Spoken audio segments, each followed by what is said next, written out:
Hello, and welcome to another fully live Friday episode of Hacking with Friends. My name is Kody Kinsey. I'm a security researcher at Varonis, and today we have my good friend and fellow hacker Alex here to share cybersecurity news and tools with all of our friends. So, Alex, thanks for joining me today. Of course. So we like to start out the top of the stream by also going over some of the research we've been working on this week. And typically we're working on some projects that might become an episode on Hack 5. They might end up just being, a little curiosity that we have to satisfy. But it's interesting to go through, and if you guys have any questions, try to answer anything about that as also some people join the stream. So hello to everyone who's joining us. I see some people on LinkedIn. I see also some people on YouTube. So hello to everyone in the stream. And yeah, let's go ahead and get started. So Alex, what have you been working on this week? More Nugget stuff per usual, but this time I've been working on touching up the web interface for the Rubber Nugget project. So if you're not familiar with the Wi-Fi Nugget, it's a project we've been working on for a little bit that's basically an educational tool for cybersecurity beginners.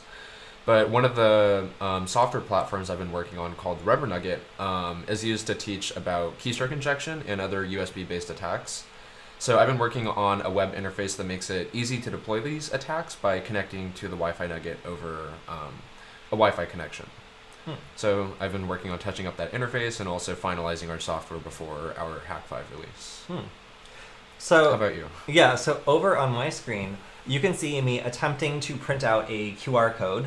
And this is something I've been really interested in ever since I got back to Los Angeles, and I was looking around at how many QR codes have been introduced with the start of COVID-19 and the wanting to keep everything at a distance. QR codes are kind of ideal because they can convey complicated information directly to a phone or something else that someone might use to see a menu or get some other information about a place they're trying to visit. So this has replaced things like menus in a lot of different restaurants, and it seems like they're just going to keep on doing this because people find it pretty convenient. So it's really interesting to me all the different things you can do to attack these QR codes, and also how you can put interesting QR codes in different places, because people are curious and often they'll scan a QR code just to see what's there, especially if it's in kind of an unusual place. So one of the things I've been interested in is using one of the many 3D printers we have to print stencils for QR codes, so you can quickly just kind of paint them and be able to make them, for example, on a piece of paper really, really quickly at scale. So this has been fun, if a little challenging, because as you see on this print, I had to find a program that allowed you to bridge all of the things that would normally fall out. I did another print where I forgot to do this, and all the squares just fell out, and it didn't hold any data at all. So there's actually a program for creating laser cut stencils, which is, by the way, if you have access to a laser cutter, it is way easier than this. This takes a couple hours per stencil, and really complicated ones can take as much as 14 hours. Actually, Yeah, I think one of them took like 16 hours to print the other day. Yeah, Alex, do you actually mind grabbing that one right there? Oh, yeah. Sure. Yeah, so I've had some success creating these QR codes, and I've actually found that they do scan, which is really cool. So if anyone is interested in learning how you can 3D print your own QR code stencils, this is one that we created lately, and it we have does. some over there too if you want to grab one. Oh yeah, Some of the bigger ones, yeah. So this one took a couple hours, whereas this one took more time, we'll say, than a couple hours, like 14 hours. So these are really fun and cool. I've been exploring what you can practically do with them, and there are some limitations, but yeah, if anybody's interested, let me know in the chat or in the comments, and we'll try to explore some of the QR code hacking stuff I've been working on. Let's see. Yeah, I think that's mostly what I've been working on this week. QR code stuff, and then getting our last episode out. So if you haven't seen it, we released a new episode on Hack 5 featuring Michael as our hacker here, a crypto scammer, I guess would be more technical. And this goes through the tweet that I sent out, I think now 2 weeks ago, where somebody sent me a crypto scamming link and tried to get my crypto wallet information. Little did they know, I don't have one. So I was already immune to their attack. But also I decided to flood all of their resources with the B-movie script. And it's kind of funny that one of the top comments now is, I used to do this with phishers. I call it poisoning the pool, which is pretty much what we're doing. Like, they get a big pool of loot back from these phishing attacks. And when they open it, it's either full of the B-movie script or very probable different cryptocurrency wallet addresses that we generated using a regex. I like to call it being in the pool. Peeing in the pool. No. Movie Being. script. Let's just keep it being in the Fine. pool. All right, being in the pool. I think it is Alex's saying for, Sure. for what we did there. But yeah, so if you want to see exactly how I filled this cryptocurrency scammers pool, I guess, with the B-movie script, then you can check out this video. We just released it yesterday. It already has almost 7,000 views, and it has 49 comments, which is a lot more than usual. So the video we did before this, that was one of our more elaborate videos, is already at like 150,000 views. So I kind of feel like this one's gonna maybe even catch up to it soon. So if you haven't checked it out, this video is a lot of fun. And if you've ever wondered how people kind of fight back about scammers, we actually show you the whole technical process of me filling up the scammer's database. And also, Alex was so kind as to write a fake phishing site, and it's a very obvious phishing site, so it's, you know, it's not going to trick anybody, but it's something that you can use to see exactly on the scammer's end what's happening. So as a scammer, you know, you would be able to create this phishing website, and then you also could fill it up with information, and you can see how massive this CSV file in this case would end up being when it's just pumped full of all this just nonsense information. So really cool to show off how you can irritate a scammer and how you can fight back against someone who's decided to try to scam you. And that's what we've been working on this week. So yeah, if you have any questions about the research we're doing, please feel free to drop them in the chat, and we will, if not answer them today, then we'll make sure to go and answer them on the live Q&A stream, which will be on Hack 5 on Tuesdays. So make sure to check that out, because last time we had a lot of participation, lots of great questions, and it was a lot of fun. And we might even have a special guest, as we like to have every so often. So we'll see. I also want to shout out the workshop we did last week at Null Space Labs. Yeah. That was real cool, and we had some awesome people show up. So we hosted like a little beginner workshop featuring the Wi-Fi Nugget, covering hardware assembly and also like beginner hacking. We taught like keystroke injection, as well as like we touched lightly on like some CircuitPython stuff, but we're hoping to do more of that in the future for beginners, and also host some online workshops if you're not available in the area. Yeah, so if you're interested, we had lots of people reach out to us and say, I'm in Chicago and I can't fly in for the workshop. It's like, whoa, like don't fly in just for a little workshop. Like, you know, if you do want it, then let us know, and we can do an online version of the workshop and get all of you started creating your own Ducky scripts using the Wi-Fi Nugget. So if you're interested, please let us know, and you know, if we get enough interest, we'll definitely set one of those up. They're a little stressful, but I feel like we can do it, and it's really great to get to meet everyone and just talk to other people, learn how they're using this. We even got some great opportunities from the workshop where we might be able to teach kids how to do this sort of thing, which is really kind of our dream when we created the Wi-Fi Nugget and made it cat-shaped. So, oh, and one last thing I almost forgot about. If you take a look at my screen, I have been working with the ESP32C3 dev board. Alex, why is this so cool? It's really cool, in fact, because they got rid of the native USB feature. RISC-V. But it is RISC-V. There you go. Yeah, explain that. Yeah. It's like the hottest new architecture that's being implemented on a lot of low-cost microcontrollers. I think besides being fast, it also has like more cores that you can use for parallel processing. I haven't really gotten to use it quite yet, but it's all hot and cool. Yeah, so this one is the absolute cheapest version you can get on Amazon right now. There's another version that is actually pin compatible with the D1 Mini, so that means that it could work on the back of potentially a Wi-Fi Nugget. Oh, yeah. Now, what's not cool about this? Let's go through it. One, the version I got has 2 megabytes, which is not very much storage for anything. And two, it doesn't have native USB, so it has this ugly this ugly like serial converter chip that allows it to talk over USB. And I had a terrible time flashing this. I eventually, through pressing a bunch of buttons and wading through bad documentation, was able to flash CircuitPython to it, but it took me 6 tries, and I've done this a lot. So I think the average beginner would throw this in the trash and then just get very annoyed by it. But it does feature Bluetooth, and there seems to be like some ability to do some cool stuff with it when it comes to having a Bluetooth interface that allows you to manage file access, and that to me almost sounds like the work it's taken so far to get it flashed. So I'll report back about this board, but so far I'm very unimpressed after spending 2 or 3 days with it.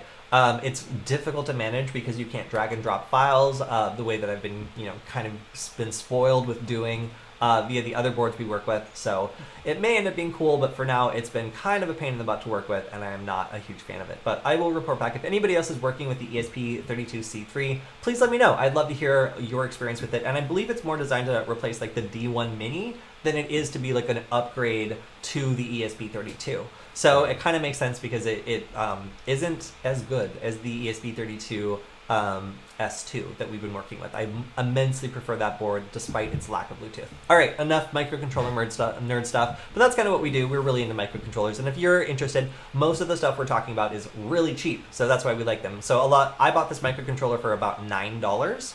But if you get them off AliExpress and you've got time to kill, you can get them for far cheaper, more like $4 or less. So a lot of fun when, because you could, how many Raspberry Pis could you buy with that? You can break these things and just not feel bad about it, and that's pretty cool. All right, so let's jump into the news. One thing that I want to go over that is probably my least favorite thing is this. So, artificial intelligence and using this kind of cool black box to optimize things based on certain variables is great when it's used for maybe creating medication with very low interactions. But the problem is this can also be reversed and used to instead create incredibly toxic substances, or even find substances that haven't even been created yet that would be extremely toxic based on what's known about existing ones.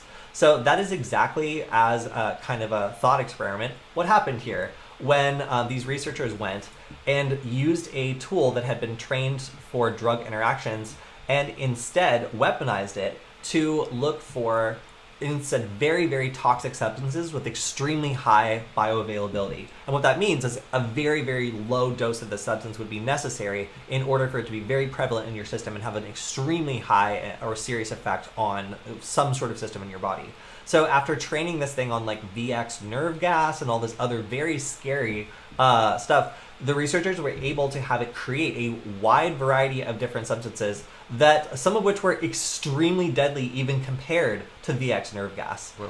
Yeah, so some of this stuff is obviously extremely concerning because just as these tools can be used to benefit society and create substances that are good for people, it can also be very, very quickly used to identify extremely toxic substances that might get around things like bans on chemical weapons. So let's say some evil country, is not allowed to purchase these precursors to weapons because it has bad behavior and no one will sell it to them. Well, this is a way that potentially they could use this sort of science to find other substances that are basically do the same thing, but have a different chemical synthesis route.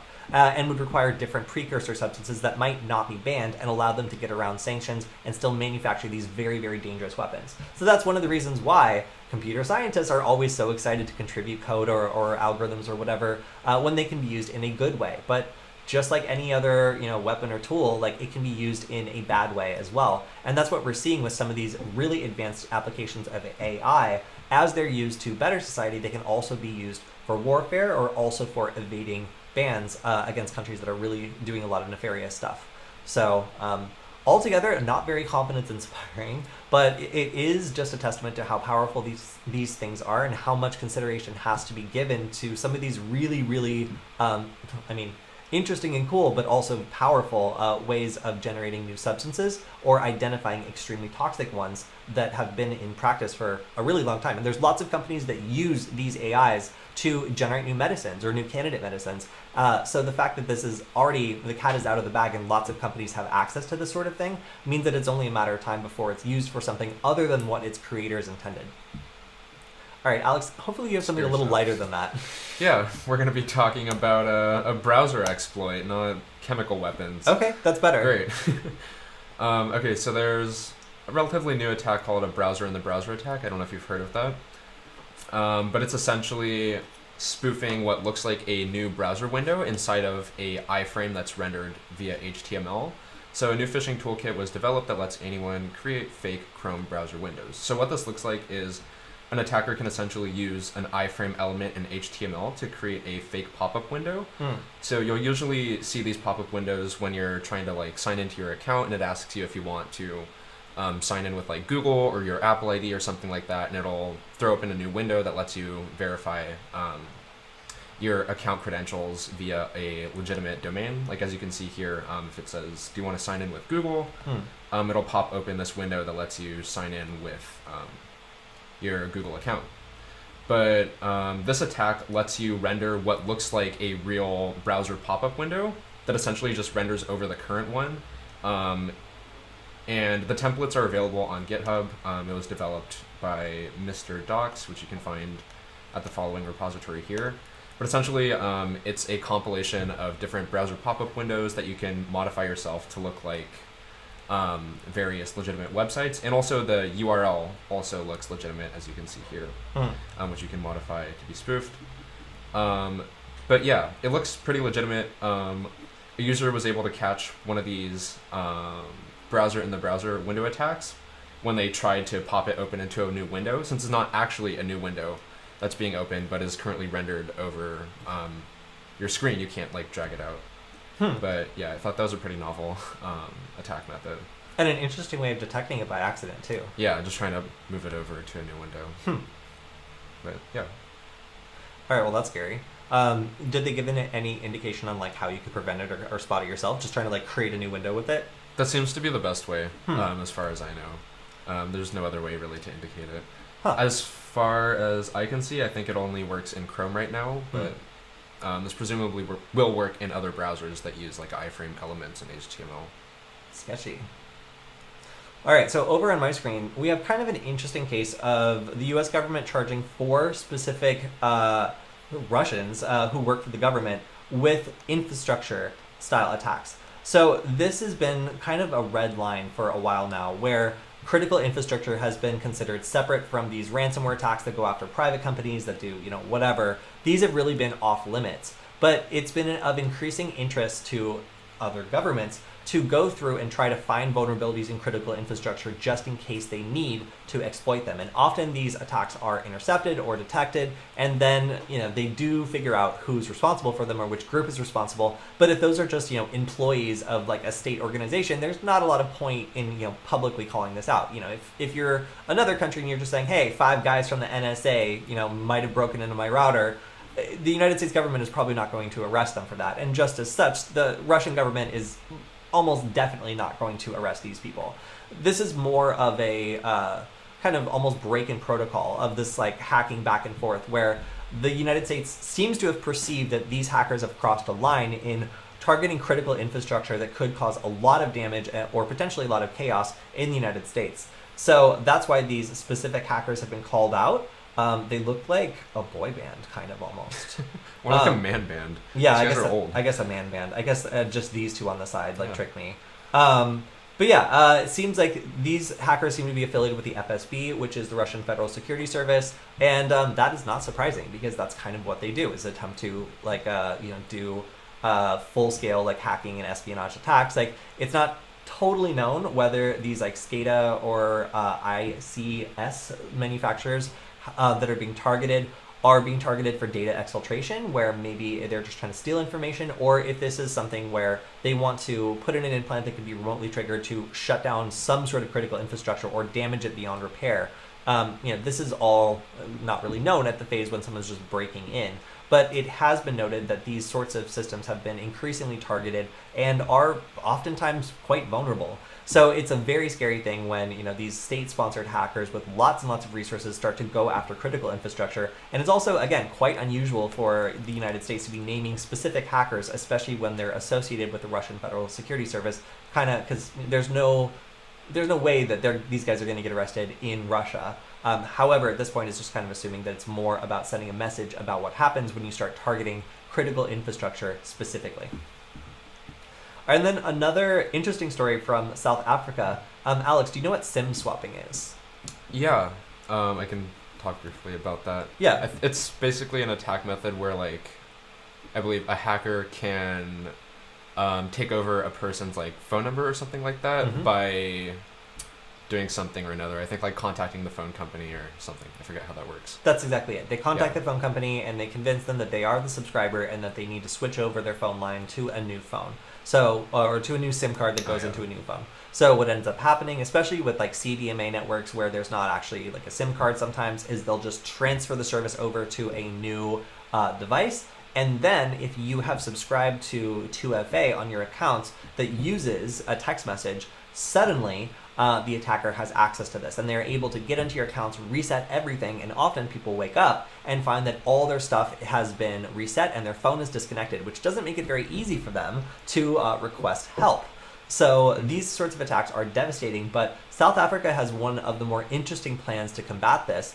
They want biometric data stored on subscribers so that anytime somebody tries to actually do a SIM swap, they will need to submit some sort of biometric data, and then if it does not match what has been stored by this company, the request will be denied.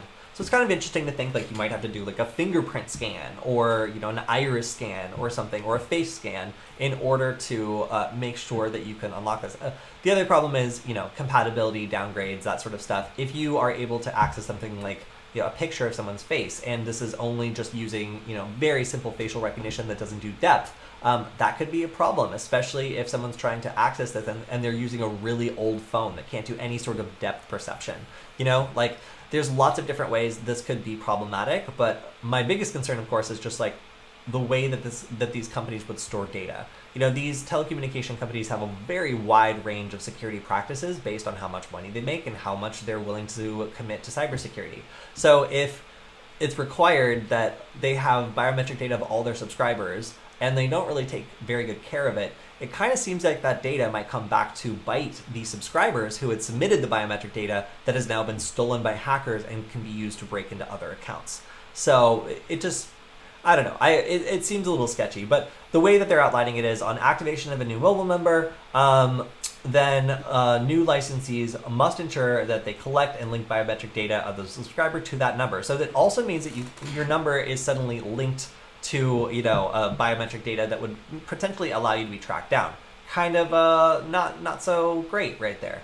All licensees must ensure they hold the current biometric data of the assigned mobile number. The biometric data must be used for the sole purpose of authentication. And then if the subscriber requests a SIM swap, the license must ensure the user's biometric data matches that of the mobile number. If not, the porting must be declined. So data privacy is really the problem here. Obviously, if they're collecting extra data and they're not storing it very well, especially if that's very sensitive data, that could lead to that data being stolen, exfiltrated, or abused against potentially other services that are doing the same thing. So it kind of just seems like it would lead to a marketplace in like biometric data stealing and selling, but who knows? So an interesting approach to say the least, but not really one that I'm a huge fan of. No, that's also scary because you can sometimes look people up by their phone numbers and stuff like that. Just having this extra piece of information tied down to a phone number, if there's a breach or something, is terrifying.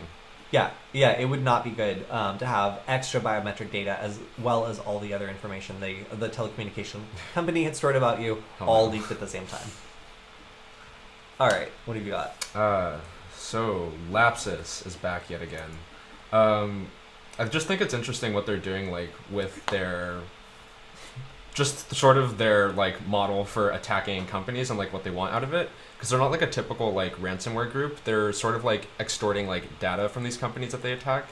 So first they'll get access to their internal source code and proprietary operating systems and stuff like that, and then they go ahead and then ransom the company after that, or extort them and propose certain demands. I think with NVIDIA they wanted to open source drivers for crypto mining and stuff like that. But they're hitting a lot of really big companies NVIDIA, Samsung, Vodafone, Ubisoft, Mercado Libre. And this week, they breached Microsoft. I think they got access to some internal source code for stuff like Cortana. They also breached various Azure databases and stuff like that. But I also saw that they hit Okta. I don't know if you have any news on that, but yeah, in a bit I do. Cool. Yeah, but I just thought it's interesting to see them just continuously show up in all the high-profile companies that they've been hitting. Okay, so one thing I have that, again, is targeting those poor cryptocurrency users. It seems like there might be edging out gamers for the most targeted and vulnerable community. But North Korea was deploying a 0-day weeks before the patch, and the way that they like to do this is in continuation of whatever current campaign they're using, they'll find and use 0-day exploits in browsers, and often they will breach legitimate websites in order to deliver these exploits to users. And in this case, it looks like since early January, they've been using some of these exploits that were only recently patched, And the result of this was them going after cryptocurrency websites and other users who have, and also fintech users who, have money in digital assets that might be useful to liberate over to some country that's not able to make it any other way. So in this case, it looks like some of the domains such as disneycareers.net and fine-dreamjob.com and some other legitimate websites also were kind of breached by this and were used to deliver this malware before it was patched. And again, this looks like it was Chrome that was targeted in this case. So it looks like it looks like it actually did check on users of Safari and Firefox. And instead, it would kind of redirect them to different exploitation links that had its own campaign going on there. So what's interesting about this is the way that, and actually I observed this on the phishing link I got too, the way that it redirects you is different depending on your user agent and other sorts of characteristics of you as a target. So if you're using Firefox, it might direct you over here. If you're using Chrome, it might direct you over to an exploit that can directly breach you instead of having to try to steal your cryptocurrency via phishing link. So if you only have a Chrome exploit, then you can still try to go after Safari and macOS and other, maybe Firefox or something like that, just by filtering them out and giving them a specific exploit that's the best you can kind of do for that specific user. So it's very smart the way that they ran this campaign, because they were able to make it not only very difficult to unroll what they've done, they also made it very targeted for whoever was going after that link that they'd sent, and gave them kind of the best chance of getting back some sort of result, even if they weren't able to get root on the computer. Oh, and then also we have Morgan Stanley. So this scared me because I got a call from purportedly from Morgan Stanley, and I was like, I am too busy and I don't trust this. But it seems like Morgan Stanley was targeted with a phishing, which is just calling you and just pretending to be somebody from a company that you work with and then trying to get information necessary to get into your account. So what's notable about this is often these are combined with other data breaches. So if you've had your data breached from a larger company and they have leaked that information across the internet, it might be possible for a threat actor to pull together little pieces of data into a much more complete picture of who you do business with, where you live, and other information that would convince you that, oh, only a company that I've worked with would know this. And since I don't know this specific employee, why would I? The fact that they are able to verify some of this data might be all I need to believe that this really is legitimately somebody from that company. And in this case, that's exactly what the attackers did.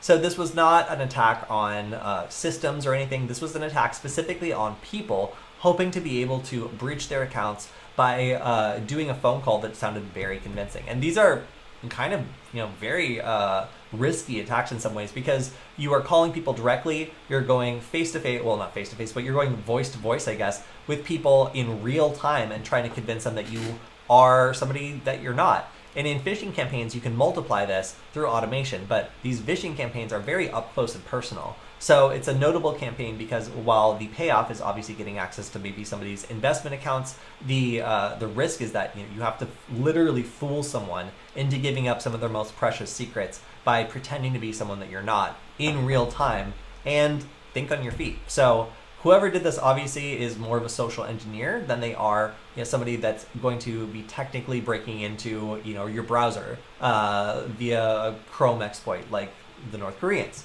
However, they're still able to hit pretty big targets because they know what they're good at, social engineering, and they're using this to their advantage. So, wow, a very spooky attack, because you get a phone call, and provided that person knows enough information, you typically assume that they are who they say they are. But in this case, that's exactly how victims were fooled.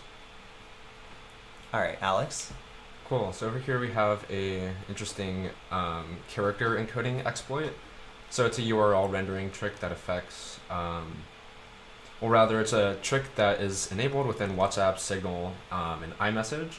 So there's a certain Unicode character, which is the right to left override Unicode character.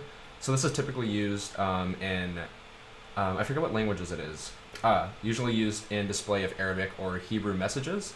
But it's basically a character that you can inject in a string, and what it will do is it will take all subsequent characters and then flip them around. I don't know what that's actually used for in Arabic or Hebrew, but that's basically the gist of what it does. But when it's injected within a URL, like as you can see, https google.com / and then the injected character followed by another reversed string here, it'll go ahead and flip the last bit of this URL and just basically reverse it. So you can see that this actually contains a bit.ly link that has been flipped. But when rendered inside of certain apps that don't know how to properly like process this character or choose not to display like the reverse text, this allows it to redirect to the malicious link instead, like this bit.ly link, which presumably might link to something that downloads malware or some other malicious stuff. But there are some problems with rendering this in other apps that handle it differently. Like for example, in iMessage, you can see that it reverses the text when displaying it to the users and then just shows it as a divided message. So if they clicked on the link on the left here, this would just take them to Google, but if they clicked on the right link, then that would direct them to the bit.ly link.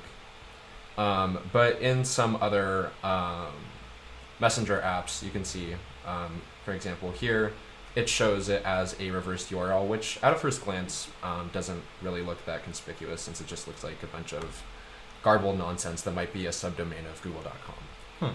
But I thought that was a pretty novel attack that utilized character encoding. All right, so let's talk about Okta.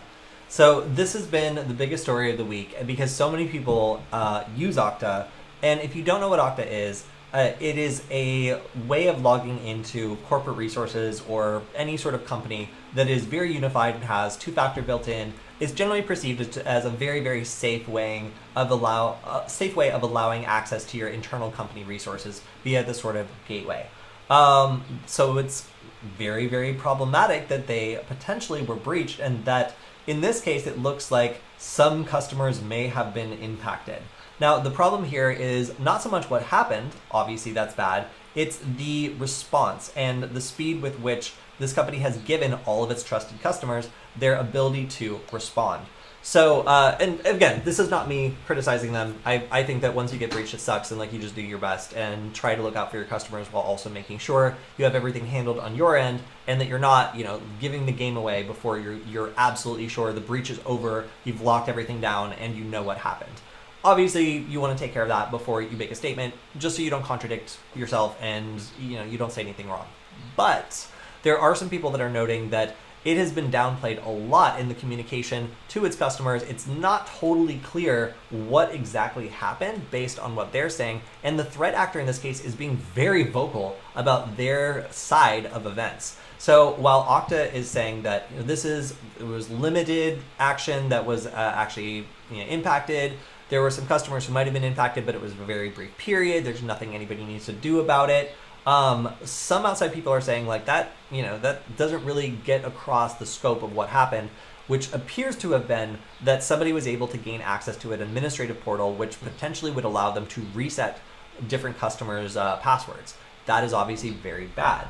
So Okta has been saying, this was limited. They haven't really seen any evidence that this was actually used. However, the hackers, which was LAPSUS, are definitely taking credit for this and kind of giving their side of the story, including dropping screenshots from some time that contradict a little bit of what Okta was talking about. So the suspected Okta hackers were also arrested by British police, and because these hackers are also under the age of 18, these between 16 and 21, most of them are underage and they have not been named because it's not legal to do so. However, they seem to be the ones behind a lot of these high-profile breaches, and kind of honestly, it would square a little bit just based on the chaos we observed from some of their internal messages leaking out about internal fighting. This is obviously of interest because, again, they've been very vocal about what has been going on here, and they have been talking about this to their Telegram members, and also they messed up and had a Telegram chat where they were asking people, they were like having people vote on like who they were going to hack next, and they were bragging about the access they got to Microsoft around the same time, and they were in the process of downloading a lot of proprietary stuff when somebody who was lurking in the chat, who apparently worked with Microsoft or was able to warn them, let Microsoft know, and they cut the download in the middle of the night of like an 11 gigabyte file. So obviously there were operational problems with this hacking group for quite some time, both in the way they handled the NVIDIA campaign, where they were arguing with each other over the ridiculous demands they were like levying at the company, and then also with the Microsoft campaign, where they kind of countered their chickens before they hatched and ended up with nothing, or at least like half of nothing, because Microsoft was able to sever the data connection before they were able to fully exfiltrate what they had. So super, super interesting in terms of looking into how these hacking groups operate. But the researchers, again, have kind of linked a lot of these attacks to a 16-year-old from the UK who has apparently now been arrested, if not charged. And again, Okta is saying that they follow the principle of least privilege, so it's probably not that big of a deal. But according to the LAPSUS group themselves, quote, "I'm still unsure how this is an unsuccessful attempt. I logged into the super user portal with the ability to reset the password and MFA of 95% of clients." Isn't that successful? So, I mean, I would technically say yes, but again, it depends really on what action they took next. Obviously, this is a very scary breach for people who use Okta, and the company's attempt to make it seem not as bad is definitely backfiring. A clear-cut, straight response from the start, ripping off the Band-Aid, in my opinion, is probably the best way to go about this, because customers who are confused and angry is the worst position to be in after a breach.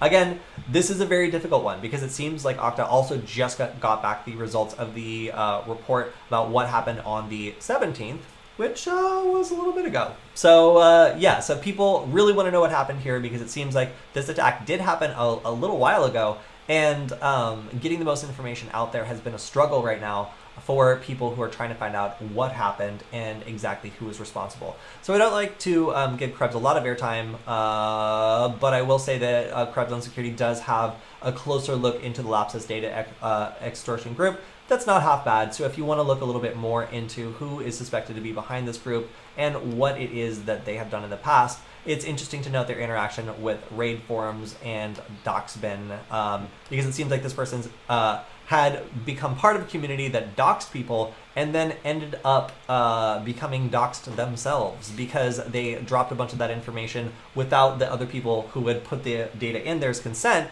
and that made them very angry, and they turned around and doxed that person very hard. So kind of ironic on a story from Brian Krebs, who was also accused of doxing a researcher.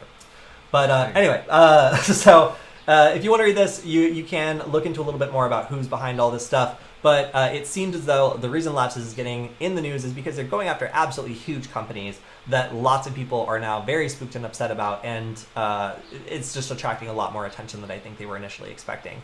It seems like there's also some links to Brazil, and it's suspected that some other members of the group might be Brazilian teenagers based on their Portuguese language and targeting of Portuguese businesses and websites. So an evolving story, but very interesting to see that this group might finally have found some consequences for its actions in going after some of these really big actors that kind of everybody uses, and rattling up enough interest that it's inevitable that substantial amounts of resources are spent figuring out who's behind these attacks.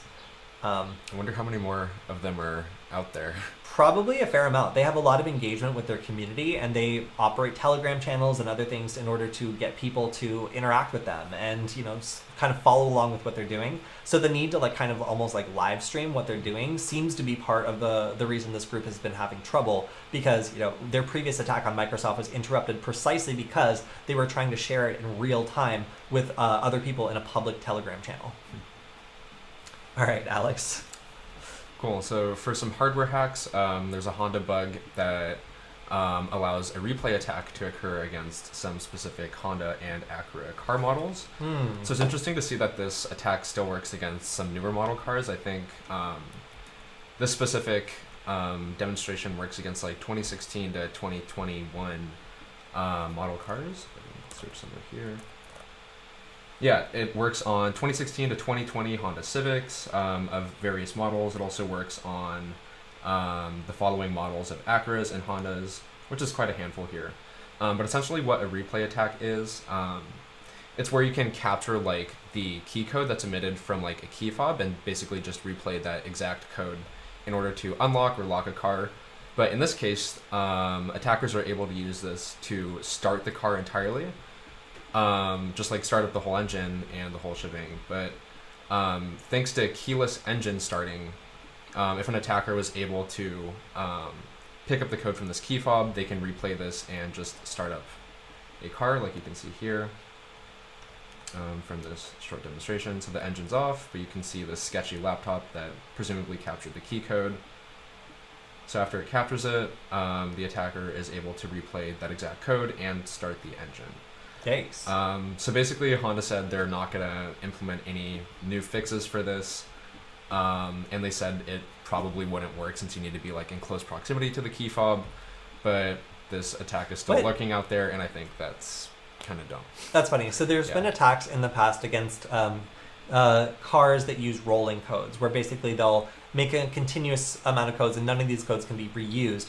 But they will also won't cancel out previous codes that weren't used. So you could just take someone's key fob, wrap it in tin foil, click it a bunch of times, and store all of the different codes that it generated. And so long that the car didn't hear them, you could play them back in the future and get access to the vehicle, which is obviously pretty spooky. So in this case, it looks like a pretty similar attack, and that is defeating a rolling code is like a pretty big deal. So not good, because if you were able to get someone's key fob and then trick it into doing this handshake or putting out whatever code it's giving out, then being able to do like a keyless starting the vehicle certainly makes it a lot easier to drive away with it. Yeah, the problem with this one is they're not even using rolling codes for this, and Honda just suggests, put your key fob in a Faraday pouch in order to solve this problem and prevent it. All right, so it just means that it can be copied pretty easy. Yeah. Oh, so also some questions from the chat. One person asked what happens when you scan the QR codes that I created. What happens when you scan these, I believe this one is text, and this one renders out to kind of like a little memorial for all the friends from my computer science club and from my leadership and technology club at Pasadena City College. So we all had hacker names, and I encoded like a little statement about like what it is that we did, and then also all their hacker names are encoded in this QR code too. So it ended up being a little too complicated in order to get it to scan on the transfer, but it does scan if you put it on a light table. So it's pretty cool that you can still retrieve the information from it, even though it's so changed in order to make it printable. But you can destroy up to 30% of the QR code and still recover the data on it in most cases. So it's pretty remarkable how these little codes can be mostly destroyed and still work just fine. Good question. All right, Alex. Yes. What else you got? What else you got? Oh, and also somebody mentions that Parrot 5.0 has been released today. So I didn't even know about that, but Parrot Security OS is I would say one of the main like competitors or partners maybe of Kali Linux. And they're both based on Debian, so it's a very familiar experience if you've only worked with Kali. I would say Parrot has more tools, and it also is a much cleaner user interface. So if you like a beautiful user interface, you like customize your computer to make it look really nice, then I think you'll probably enjoy Parrot Security OS because it has a great community of users, and I really like Parrot as well. I just kind of default to Kali sometimes because there's more documentation for beginners, and I do a lot of teaching. So if I want to make sure that someone has good access to resources for troubleshooting, I'll typically steer them to Kali just because it's been around for such a long time. But Parrot Security OS has been around for quite some time now too, and I like it a lot. So check out Parrot Security OS 5.0 apparently, because I guess that got released today. Thank you for the contribution. All right. Man, we're actually coming up on our time today. So if anybody has any questions as well that you want to have answered next week, again, make sure to leave them in the chat. Alex, do you have anything else today? Yeah, I can briefly talk about these two pieces I have here. Sure. So one of them is about obfuscation techniques in phishing kits. So usually there's a lot of like sort of off-the-shelf products that hackers can buy and use, so they don't have to completely craft their own malware from scratch, or in this case, phishing software. So this article just talks about some of the common obfuscation techniques that are employed by developers of these phishing kits in order to make them less detectable by stuff like antivirus, or in this case, different browser detection systems that are able to determine if a website contains phishing stuff. So some of the techniques that are employed, which I thought were interesting, the Caesar cipher is used in some cases to replace text before it's rendered. So that way, if there's anything that's scanning the page, just sees like a whole bunch of garbled text, but after the page is loaded, then the shift reverts itself and the correct characters are displayed, presumably using JavaScript or something like that. Oh yeah, you can also see that search engine crawlers are blocked to prevent these sites from being ranked on SEO results, and also if they see like a whole bunch of like garbled and just like straight up garbage text, like they probably wouldn't rank that high. Probably the easiest way to do this for unsophisticated bots is probably using like robots.txt and just telling it not to act as like certain subdomains or part of the website. But going on with other obfuscation techniques, page source encoding, you can just go ahead and encrypt, or not encrypt, rather just encode the page into AES or base 64.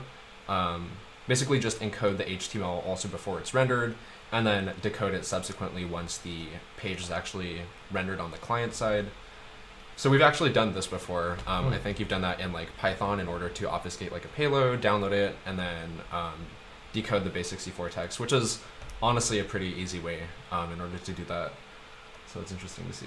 Another way to do that is invisible HTML tags. You can just see a whole bunch of nonsense here. That's just a bunch of spam tags, which I guess is also just to confuse SEO results. String slicing, you can basically cut up the string. So like if there's any strings that are being displayed on the page that might have malicious stuff, you can actually dice these strings up and store them in an array. And then once it's actually rendered on the page, they can be reassembled. I thought that was interesting. And then the last one is just random HTML attributes, which again is just to confuse bots that are scanning. So it's just interesting to see some of the methods that are employed in order to bypass detection. Yeah, a lot of them are super simple. Yeah, pretty straightforward. Yeah, so that's all I have for that piece. All right, so over on my screen, we have another consequence of the invasion of Ukraine, and that is Kaspersky getting kicked off of the bug bounty program on HackerOne, also known by some as HackerOne. So this has come as a consequence of the sanctions that have been placed on Russia, and because Kaspersky is a Russian company, they were summarily kicked out and had their funds frozen and otherwise have been disabled from their bug bounty program. So Kaspersky obviously did not like this and said it was disabled indefinitely following unilateral action from HackerOne. But as it seems like they would be unable to pay them anyway, this is just, again, a consequence of an international conflict which is spilling out into private businesses who now cannot pay Russian hackers and cannot pay Russian bug bounties because these companies who have been involved in them are now unable to be accessed financially. So it's also interesting to note that HackerOne was recently in the news also for accidentally freezing payments to Ukrainian security researchers who have no sanctions put on them. So this was another interesting blip, but in this case, kind of a consequence of inevitability after the sanctions were levied. Now, another thing that has been hit relentlessly, and doing the news every week, I just realized how much NPM has been targeted.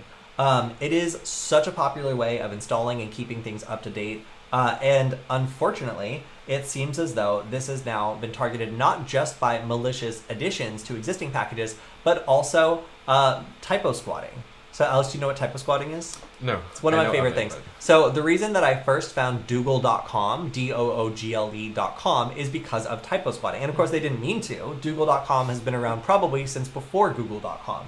But I did accidentally go to that website because I made a typo. And people make typos all the time. So it looks like the new hot trend in targeting NPM is actually going after people who make a typo. So the Azure Core Tracing Library for JavaScript was one particular target of this. And these all seem to be kind of targeted towards Azure developers with specific malicious packages that are typo squatting for existing ones that might be really popular and expect to be used all the time. So this is an interesting supply chain attack because an attacker is able to go in, take a look at the most popular packages, and then look at the most popular misspellings of that package and sit on those and make sure that they are the ones who are installing something that has all the functionality of the original package, but some additional backdoors in order to compromise any system that it's run on. So using these public repositories is supposed to be safe because they're supposed to be somewhat vetted, but we've seen lots of issues over the last year or so with malicious commits being done, and also with these sorts of attacks going after people that are using. Do you remember Colors? Yeah. Colors and Fakers were also hit. Yeah. So do you remember what happened with that? Yeah. So I think the developer just got pissed. Mad. Mad. Yeah. Ooh, censored. he got mad because various companies were like using his source code, and he wasn't getting enough like attribution for the work he'd done / not paid for it. So then he just basically deleted this entire like open source library that a lot of people were using.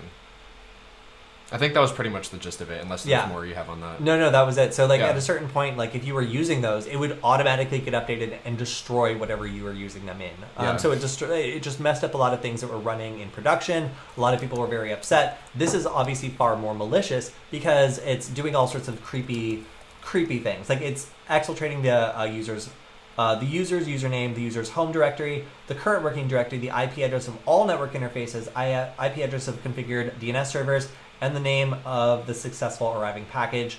So this is just kind of setting things up for a C2 server, which is very scary and sketchy. So I don't know what JFrog X-Ray is, but it seems like it deserves its own part. Anyway, so basically this has just been an attack against Azure users who are using NPM. But because that is so popular, it's pretty likely that this has impacted a good amount of people who, just made a little typo.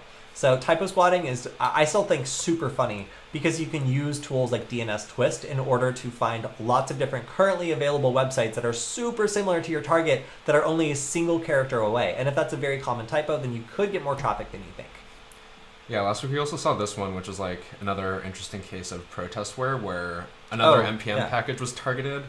What is it called? Node IPC, which is apparently a dependency used by various open source frameworks like Vue.js, but someone basically, the developer of this framework poisoned the source code for this to download,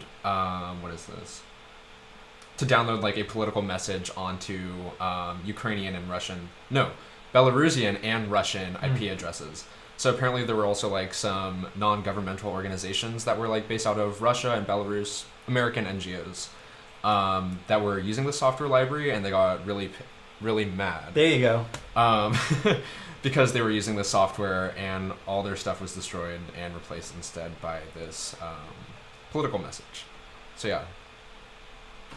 All right, so we have a question from the chat, which I think we'll answer. What's the best USB GPS for war walking with a pineapple or anything else for things like Wiggle?